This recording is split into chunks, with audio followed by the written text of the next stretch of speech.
2. Nós estamos aqui para falar se a vida presta e eu tô aqui com a Mili Lacombe.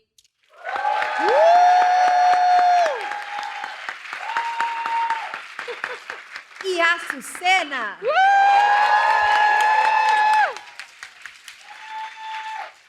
Antes de ir para a pergunta da plateia, a Luz já vai posicionar os microfones, a gente vai ouvir um caso de Márcia. Márcia é uma jovem que vive histórias, super carismática, e ela conta elas aqui pra gente, com toda a alegria dela. Eu tô muito curiosa para saber que história vai vir hoje com esse tema. Então, fala, Márcia! Fala, Márcia! Oi, meninas! Oi, Márcia! Eu sou a Márcia e o tema de hoje é a vida presta. Eu fiquei refletindo durante toda a semana em que momento eu comecei a pensar que a vida prestava. E eu acho que foi aos 15 anos, quando eu falei pra minha mãe que eu gostava de meninas. E por coincidência, minha mãe também, ela tem uma relação homoafetiva faz 8 anos já. E aí, depois disso, a nossa relação ficou um pouco difícil, mas não por conta da nossa sexualidade, por outras questões financeiras. A gente é do Rio Grande do Norte, e aí eu fui morar com a minha avó. Eu acho que esse é o momento mais bonito que eu tenho. Eu morei com a minha avó, acho que 5 anos, e aí depois eu vim para São Paulo. Morando com a minha avó, eu percebi que apesar da vida ser difícil, quando a gente tem 15 anos também, acho que tudo é muito, né? Por exemplo, a gente é adolescente, a gente problematiza muita coisa, a gente sofre por muita coisa também, né? A gente até fala, como a Sofia citou na parte 1, que às vezes a gente fala que não queria ter nascido. E eu era um pouco disso, desse tipo de adolescente. Mas eu acho que a melhor coisa foi ter nascido mesmo, porque a vida, pra mim, presta. Presta porque eu tenho uma avó maravilhosa, ela me acolheu no momento que eu mais preciso. Ela tem muito orgulho de mim por ter um quadro, mesmo eu falando assuntos que talvez ela não goste tanto, porque ela é uma pessoa de 75 anos, né? Então é outra geração, ela não vai entender, por exemplo, nordestina também. Então, apesar disso, a minha avó me acolheu no momento que eu mais precisei. E aí, eu também tive muitos amigos que me ajudaram. Eu comecei a perceber que a vida presta nesses pequenos momentos, quando a gente está sentado. Lá no Rio Grande do Norte, a gente tem um lugar na nossa casa que se chama Área. E a Área não é uma garagem, porque não é difícil também uma casa ter garagem, pelo menos a da minha avó não tem. É tipo, aqui, a gente está aqui agora, e aí tem 4 cadeiras, não sei, e aí é a Área. E aí eu sempre chamava os meus amigos, a minha avó fazia café da tarde, a gente fazia bolo também. E esses momentos, para mim, não é algo grandioso que faz a vida prestar, mas a simplicidade. Ganhar um quadro no podcast também, para mim faz perceber que a vida presta. Namorar, agora eu tô namorando. E eu tô muito feliz, vai fazer 3 meses, faz pouquinho tempo, mas pra mim também eu percebi que a vida presta, porque ano passado eu levei um pé na bunda e eu achei que era o fim do mundo. E não era, porque a vida continua, e apesar dessas coisas ruins que acontecem, fazem a gente crescer também. Percebi também que a vida presta quando a gente começa a fazer uma faculdade, porque a gente precisa estudar quando a gente tem sonhos e isso abre muitas oportunidades. Percebi que a vida presta também quando o meu melhor amigo Félix foi a primeira pessoa a acreditar em mim quando a gente fazia teatro lá no Rio Grande do Norte. Falou, Márcia, você vai longe. E aos poucos eu vou conseguindo. Então, para mim, a simplicidade da vida é que me faz perceber que a vida presta. Não é algo grandioso também, como ganhar um quadro, é uma coisa muito grande, e faz a vida prestar, mas também ir para casa da Sofia, comer um bolo lá. São momentos assim, com os amigos dela, que agora são meus colegas também. Me faz perceber que a vida presta, essa simplicidade. E para mim agora estar sentado do lado da Sucena, da Mili, faz perceber que a vida presta. E apesar do mundo também estar acontecendo muitas coisas ruins, como foi citado na primeira parte, e é uma luta diária, de fato, todos nós temos as nossas lutas, mas me faz perceber que ter pessoas ao nosso lado, o mais importante, o abraço no dia a dia também. Eu acredito que é isso. O que vocês acham? Nossa, acho que você é maravilhosa, Márcia. Adorei, eu acho que é isso mesmo, assim, são essas coisas que fazem a vida prestar. Eu adorei a Área, porque a Área é um lugar que você põe umas cadeirinhas, senta e conversa e come, não é? E tem até esse... Como que é o nome, gente? Mesinha de centro? É, não. mesinha de centro. Gente, isso é maravilhoso. E também eu fiquei pensando que existe uma resposta perfeita para quando você fala para sua mãe, eu sou gay. É, eu também, minha filha.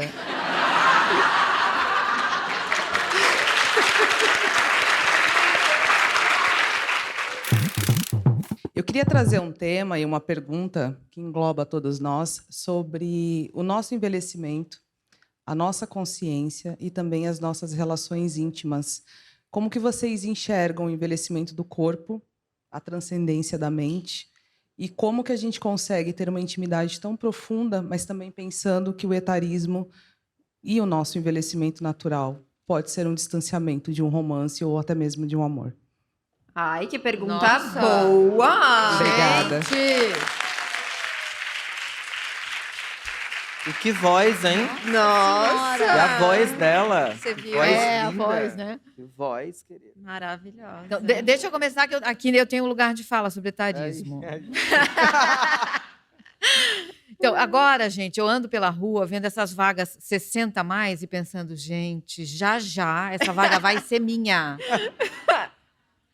Eu lembro que a penúltima vez que acabou um relacionamento meu, eu falei, você tem certeza que você vai agora? Que daqui a pouquinho a gente vai poder parar no shopping, na vaga do... Sabe? É agora que você vai se livrar de mim. Então, é bem complexo isso, porque é você lidar com tá acabando, sabe? A festa vai acabar já. Quer dizer, a festa vai continuar, eu vou sair da festa já. É uma consciência de que eu talvez tenha virado a curva. Talvez não, né, gente? Virei a curva. E aí tem um fim. Então, mudam para a mulher, muda o olhar, né? Uma mulher na menopausa, uma mulher cis ou trans que está envelhecendo, os olhares na rua mudam. E é uma libertação. Nossa, gente, é uma libertação. É claro que a ideia de que o corpo está doendo, né? O joelho, a disposição, tudo isso entra nessa conta, mas a liberdade que vem com isso, foda-se que vem com isso, é tão grande que começa a valer a pena. Eu estou pela primeira vez, assim, há muito tempo solteira, sozinha. Eu moro num lugar muito distante de tudo e eu estou sozinha e eu estou amando. Coletiva. Sabe? Não vou envelhecer sozinha. Tem um monte de gente que é da minha geração, vai envelhecer comigo. E talvez nós sejamos a primeira geração LGBT+, que vai envelhecer nesses termos. E a gente vai ter que contar com a ajuda umas das outras. E uns dos outros, sabe? Então, mudar todas essas normas, essa família. Gente, um golpe de Estado foi dado no Brasil, os caras votaram em nome da minha família. De Deus e da minha família. Que família é essa? 15 milhões de mães solo nesse Brasil. Tem alguém olhando para essa família? Isso é família. Eu lá com os meus cachorros, eu sou família. Sabe? Quando eu moro nesse lugar que tem mais casas, assim, eu moro com minha ex-mulher, com a atual mulher dela, mora lá com os filhos, elas vão. A gente é uma comunidade. Eu me considero família delas também, sabe? Então é isso, assim, eu nem sei se eu te respondi. Tá bom, então é isso. Eu acho que tem uma coisa...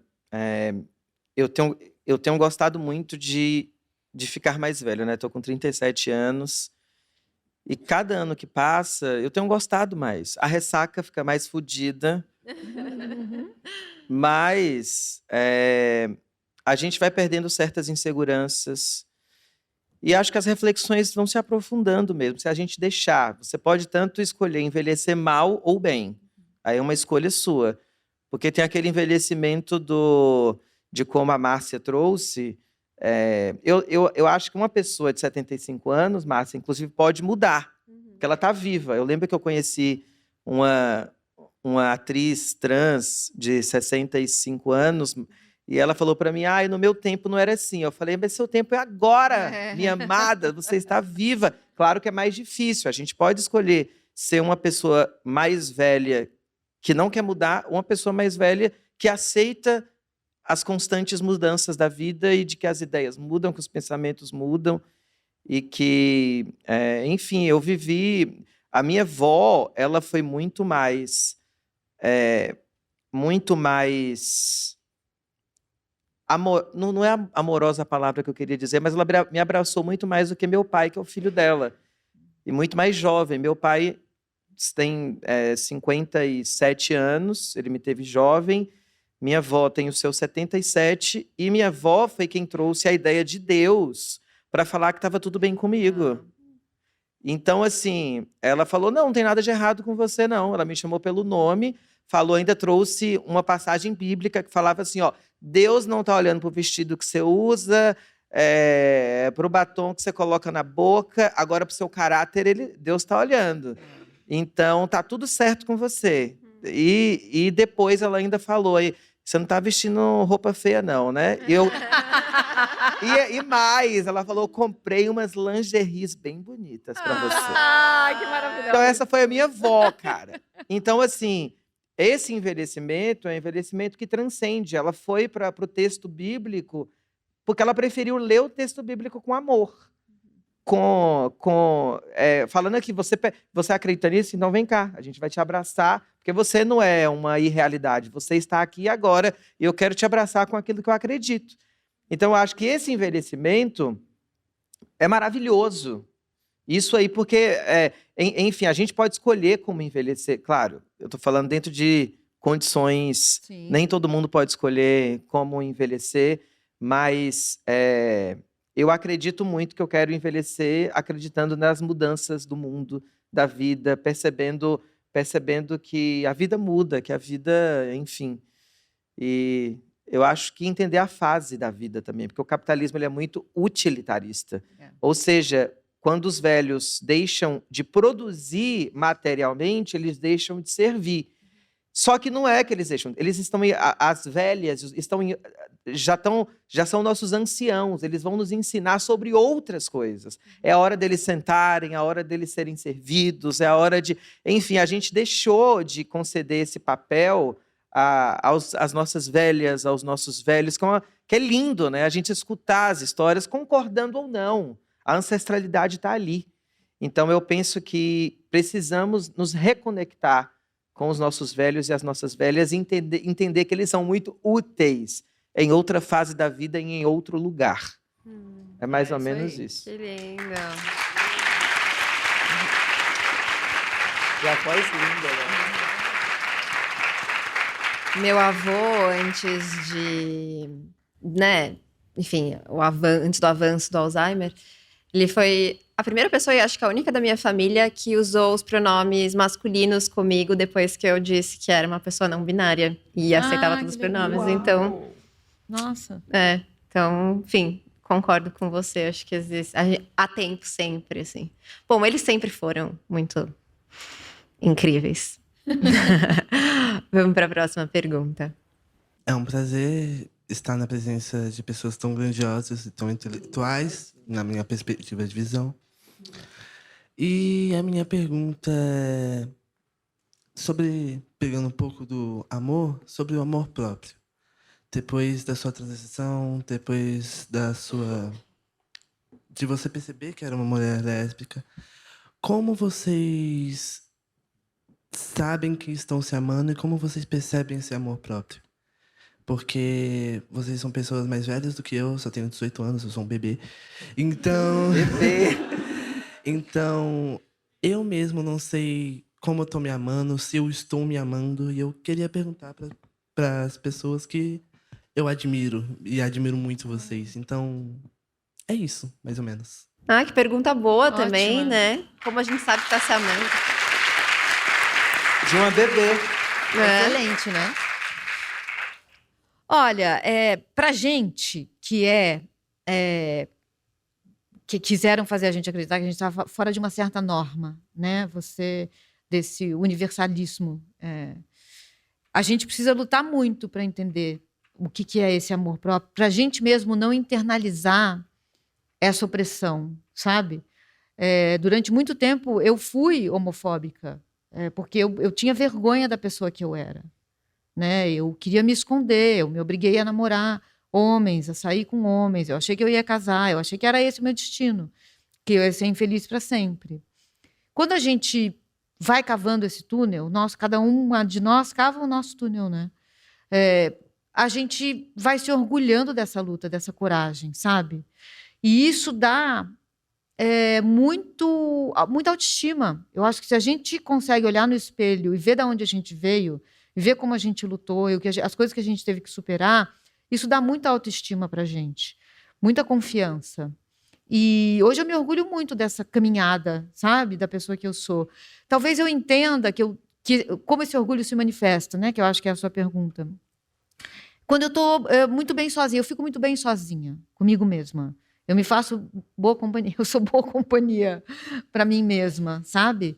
E eu acho que nessa hora eu entendo que está tudo bem, eu comigo, e com a pessoa que eu sou, em quem eu me transformei e em quem eu ainda vou me transformar, como a gente falou aqui.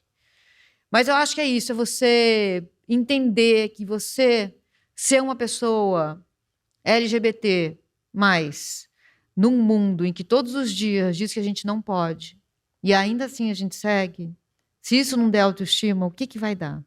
A gente é foda.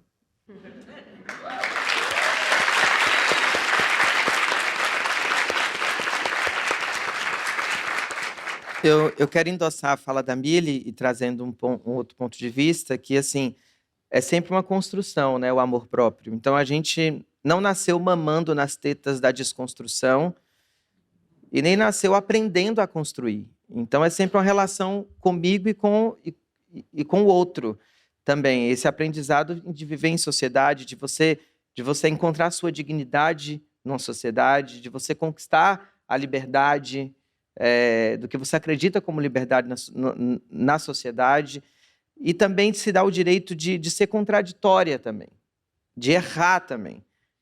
Porque, principalmente aos homens, a quem detém a hegemonia, eles podem errar. A gente não se dá o direito de errar e a gente se culpa muito ou se responsabiliza demasiadamente por cometer erros. E a gente precisa entender que na vida a gente erra e cai, e a gente vai errar. E isso também ter amor próprio. Você aprender que você vai errar.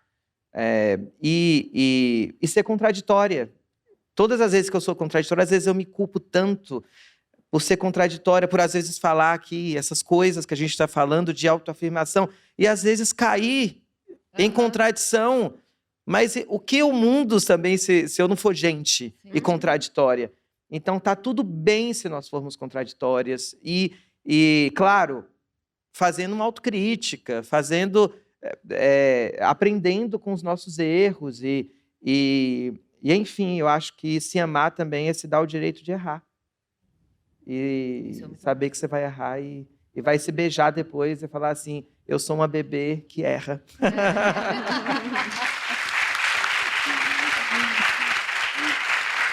Que difícil a gente se amar quando a gente erra, né? Eu fico pensando, eu tenho erros que eu cometi, gafes, ou coisas que eu falei, que eu fiz que eu não queria ter feito, sei lá, 20 anos atrás, que eu tô pensando até hoje, quando eu era um bebê. Não, e Então, hoje assim, também, né? A gente que está nesse lugar de parlatório, do microfone, quantas contradições a gente não Claro. cai, Nossa! e como a gente precisa se perdoar também. Sim. E como que faz isso, né? Como que a gente consegue se permitir falhar com o microfone na mão? É difícil porque a gente também está numa sociedade em que mulheres não podem errar. Justamente. A gente não nos é dado o direito de errar. Uma mulher que erra pelo gênero, né? Justamente. Então, eu vou sair daqui e vou ver uma mulher que não está conseguindo fazer a baliza. Vou falar, tá vendo? Mulher não sabe fazer baliza. Se tem um homem que não está conseguindo fazer a baliza, nossa, esse cara aí não está conseguindo fazer baliza. Né? Então, a gente erra, a gente reforça essas ficções, né, a respeito. E como que a gente se constitui subjetivamente se a gente não erra? Né? Porque a pessoa vai falar, não faz isso, e a gente vai fazer e vai errar, e aí a gente vai aprender. Né? Então, eu acho que errar é muito importante. É um processo, né, essa construção. E o erro faz parte disso. Não é sobre errar, é sobre o que você faz com aquele erro. Justamente. É como você volta daquele erro, como aquele erro pode te transformar em alguém melhor. É encarar o espelho e falar, eu errei, mas gente, pelo amor de Deus, quem nunca errou, não é? Quem nunca errou? Mas eu acho que homens cis, brancos, eles têm uma facilidade de passar pelo erro Errei, segue a vida. Errei. E ninguém nem... Ele não cola o erro nele, não cola. Eles vão seguindo, né? E a gente vai levando, assim, uma corrente de erros. Nossa, sim. Nossa, eu me sinto muito assim, carregando essa corrente de erros frequentemente. Vamos para a próxima pergunta. Cadê? Opa, tudo bom? César, tô um pouquinho nervoso aqui. Mas parabéns, estou adorando. Estou privilegiado aqui de ouvir e de entender um pouco mais assuntos que me são muito caros. Tenho uma história de vida aí com uma questão de relacionamento tóxico. E aí, quando a Sucena falou, nossa, foi bem bonito eu conseguir sair, né, cavar com as próprias mãos, né, conseguir sair e com a ajuda de pessoas de fora. Mas na hora que você disse que estava com essa dificuldade internamente, eu imaginei também no depois, e não sei se aconteceu, e passo para as outras pessoas, que não sei, até gostaria que alguém pudesse até falar aqui da plateia, de você não estar depois disso repetindo esse erro, quer dizer, puxa, eu servi, que no momento que você está num relacionamento tóxico, você está somente servindo, né? E se você, quando você sai, você fala, puxa, não, isso aqui é o lugar certo de eu estar, que é só estar servindo. Então, essa liberdade, que eu acho que liberdade é poder escolher, e quando a Mili até falou, estou alinhavando aos outros assuntos, que liberdade é quando você consegue poder escolher para qual lugar que você vai se encaixar nessa sociedade que a gente está. E muitas pessoas não têm nem como escolher. Eu acho que quando você até sai de um relacionamento assim, você parece que você perdeu essa liberdade de poder escolher. Não, eu sirvo para isso, de estar nesse lugar. Então, é isso. Tá, resumindo, querem um resumo da pergunta? Sim, vamos resumir a pergunta. Sim. Não, vou pedir para você resumir a pergunta. Eu achei que você ia resolver. É um comentário. É uma reflexão. É uma reflexão Tá. e de pós um relacionamento tóxico, se existe essa sensação ainda de estou preso e vou viver isso para sempre. Se chegou a passar por isso. Entendi. Né? De repetir, né? De repetir. Repetir. É isso. Não, eu acho que existe, de fato, essa tendência a repetir um padrão. Porque imagina que você está tão acostumada com aquela vivência que você não repetir é difícil. Por isso que tem que estar atento e forte. E, enfim, eu acho que a terapia me ajudou muito. Esse lugar do autoconhecimento mesmo, esse lugar de poder se achar. Mas existe também a coisa do trauma. Eu acho que o trauma, e entender esse trauma e essa saída também, e a força, te faz construir uma outra perspectiva das coisas. No meu caso, quando qualquer pessoa parecida que encoste perto de mim, eu já fico muito atenta. Então, porque o trauma mexeu comigo, porque foi traumático, foi profundo, eu tive que fazer um movimento em mim. Posso até repetir, mas pode ser em outras circunstâncias. E por isso eu disse de novo sobre a liberdade de ser vigiada, né? A gente está atenta sobre aquilo que a gente conquistou, esse túnel que a gente cavou com as nossas mãos. A gente tem que vigiar essa passagem, para que ninguém possa fechar como se... ou construir outras prisões, né, para que a gente não tenha que cavar de novo. Então, e ela está em todos os lugares, ela está desde a nossa subjetividade vai ter sempre um déspota à espreita, querendo tirar aquilo que você conquistou, com muito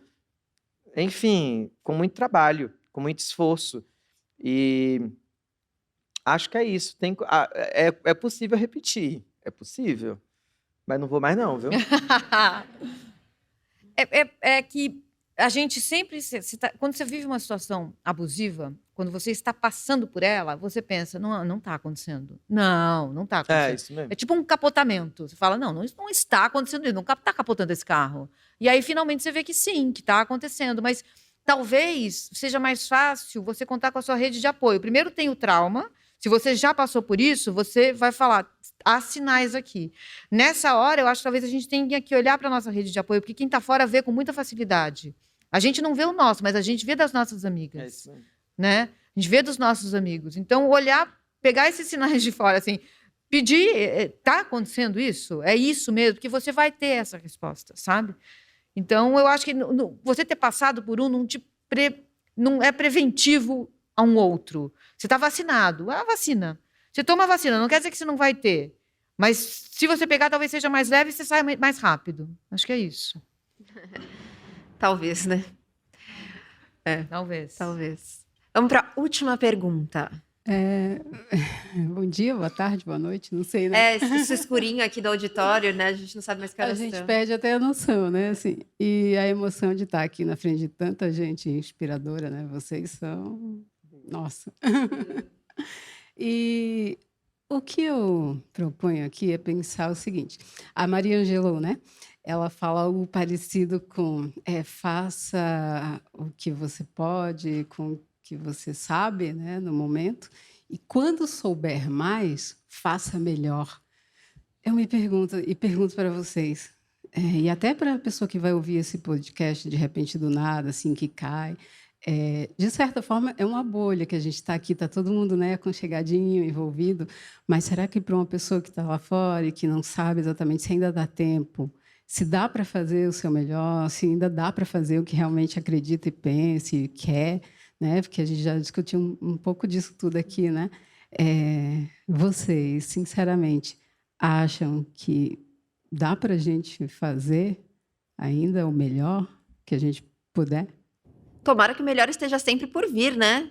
Eu espero que a gente possa sempre fazer melhor, né? E vocês? Tem uma frase que eu gosto muito, eu não vou lembrar de quem é, assim, mas fracassa melhor, fracassa com mais força, sabe? Eu acho que é essa ideia de que a gente pode sempre fazer melhor. E acho que essa é a busca, né? Então, acho que quem está fora, quem vai ouvir esse podcast, assim, é saber isso, fazer o que a gente pode com o que a gente tem, no limite das nossas capacidades, né? E isso envolve não só o outro, como também a gente, né? Cuidar da gente, assim, também no limite do entender que você vive em sociedade, né?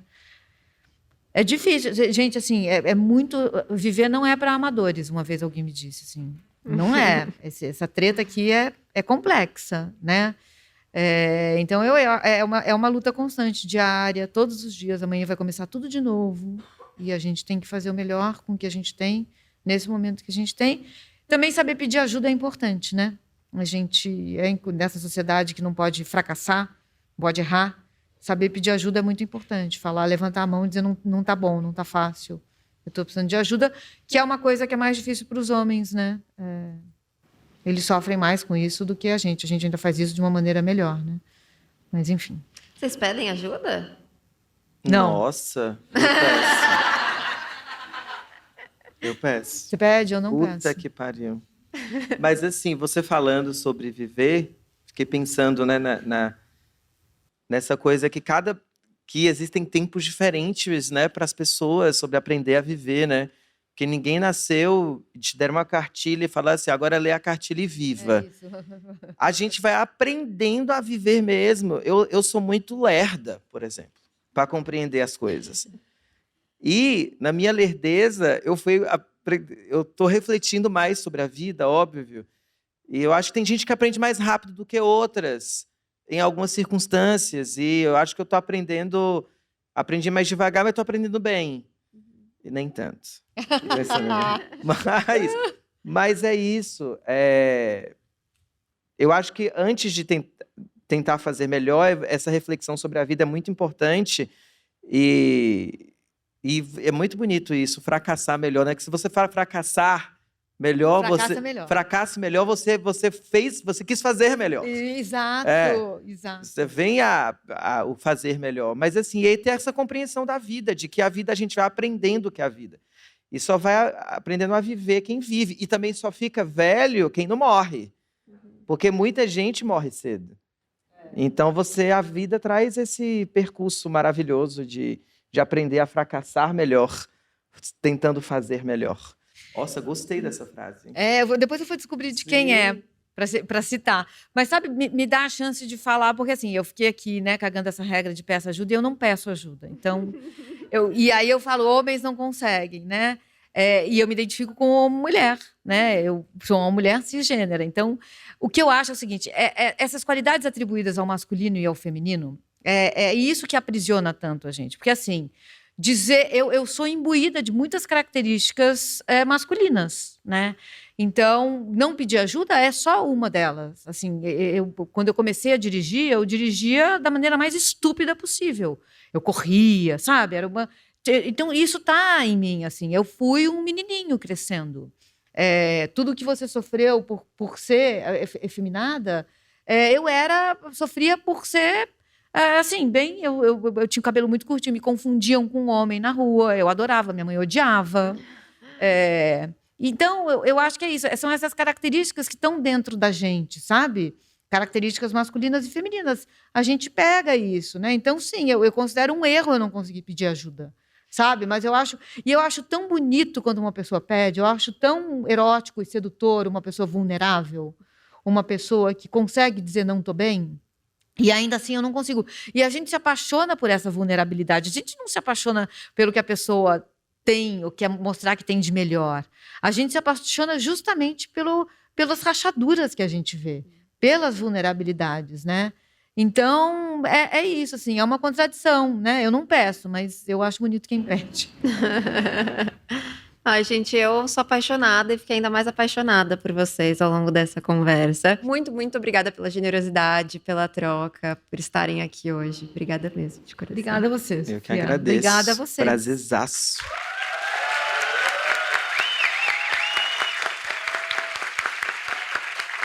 A gente se vê no próximo episódio. Até lá. Obrigada. Obrigada, gente. Obrigada, obrigada.